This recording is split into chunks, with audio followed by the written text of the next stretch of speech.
Mainstream broadcasters spent months selling the idea that a 48-team expansion created a built-in safety net for the European giants. The opening rounds just proved that theory wrong. Four-time champions Germany were dragged into deep water and eliminated by Paraguay in a brutal penalty shootout. Historical prestige offered no protection against the tournament's new ground reality. To accurately predict the remaining bracket, we have to look past the crests on the jerseys. The survivors will be determined by geography, sports science, and specific tactical mismatches. The true opponent in this tournament is the North American matrix itself. Only the teams mathematically suited to survive its specific traps are going to advance. In Mexico City, England faces an immediate physiological ceiling. At 7,300 feet above sea level, the altitude of the Azteca Stadium dictates the pace of the match more than any individual player. This chart tracks possession-heavy systems in thin air. By the second half, sprint capacity drops 15%, hitting a biological wall. Mexico exploits this fatigue using a disciplined mid-block, exhausting England's oxygen, then launching high-velocity counters against a gassed defense. Final verdict in this brutal altitude trap, Mexico wins 2-0. Match 2, Seattle. The USMNT arrives with fresh legs, while Belgium is emerging from a 120-minute war. The Belgians now have to fly across the continent to play in a hostile, turf-heavy fortress. The USMNT will deploy a relentless high press, targeting Belgium's fatigued defensive transitions and suffocating supply lines. The final verdict in the Pacific Northwest, USMNT wins 2-1. When muscular recovery fails, even the most elite tactical formations disintegrate.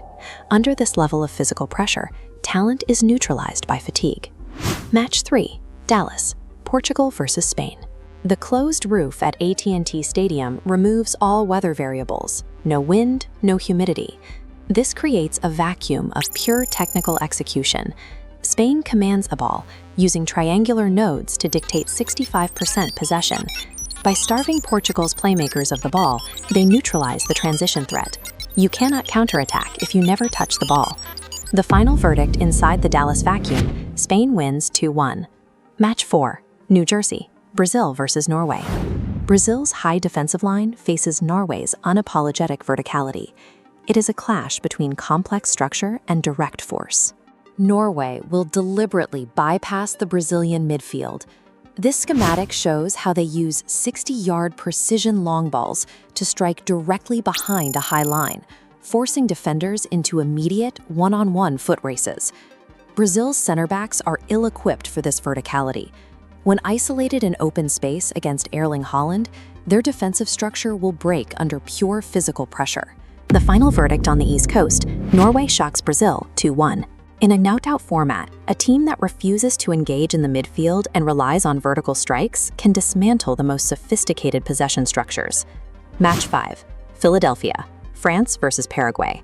Paraguay arrives riding the high of eliminating Germany with a dense 5-man defensive line. Gritty defense works against slow-passing teams, but it shatters against the raw athletic speed of Kylian Mbappé. You cannot park a bus against a missile. Germany played a slow, methodical game. France, however, operates on pure athletic overload. France's transition speed forces defenders to turn their hips and sprint toward their own goal.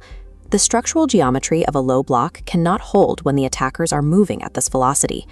The final verdict in Philadelphia, France wins 2-0. Match 6, Houston, Canada versus Morocco. Canada will attempt to push the pace, using Alphonso Davies to create chaos on the flanks. Canada's pace will hit a wall against Morocco's established low block, forcing a single set-piece error that decides the match. But Morocco possesses the most resolute defensive structure in the tournament. They are experts at absorbing energy and maintaining their shape under pressure. Morocco will drag Canada into deep, frustrating waters, wait for a lapse in concentration, and strike off a perfectly executed set piece. The final verdict in Houston, Morocco wins 1-0. Parking the bus is an effective tool against a slow-passing team, but it requires perfect geometric discipline to survive against pure athletic missiles. Match 7, Atlanta. In Atlanta, the venue itself acts as a tactical weapon. Mercedes-Benz Stadium uses a lightning-fast synthetic turf system that punishes aging squats. On this surface, the ball moves 20% faster and creates a higher impact on player joints. For the Argentine veterans, these physics turn a standard match into a high-friction endurance test. Egypt will protect their legs by ceding possession and waiting for the counter. On a surface this fast, a single vertical burst from Mohamed Salah becomes nearly impossible to track for a slower defensive line. Infrastructure variations of this scale actively penalize older teams, equalizing the talent gap for aggressive underdogs. Logic extends to Vancouver and Houston. Switzerland requires peace to dictate rhythm, but Colombia's high-intensity physical press will break that buildup. Our system relies on granite Xhaka dictating the rhythm from the center of the pitch. Colombia will respond with raw physical intensity. By using tactical fouls and aggressive pressing to disrupt the buildup, they will ensure a rhythm never exists. The final verdict in Vancouver, Colombia wins 2-1. High card friction, whether from the speed of a synthetic pitch or the aggression of a pressing system, acts as the ultimate talent equalizer in knockout football. The matrix is complete. 8 systems have been methodically mapped out for the quarterfinals. Mexico, the USMNT, Spain, Norway, France, Morocco, Egypt, and Colombia. Relying on media sentimentality or the names on the back of the jerseys is a guaranteed way to lose your bracket. Respect the geometry of the grass. Track the travel miles.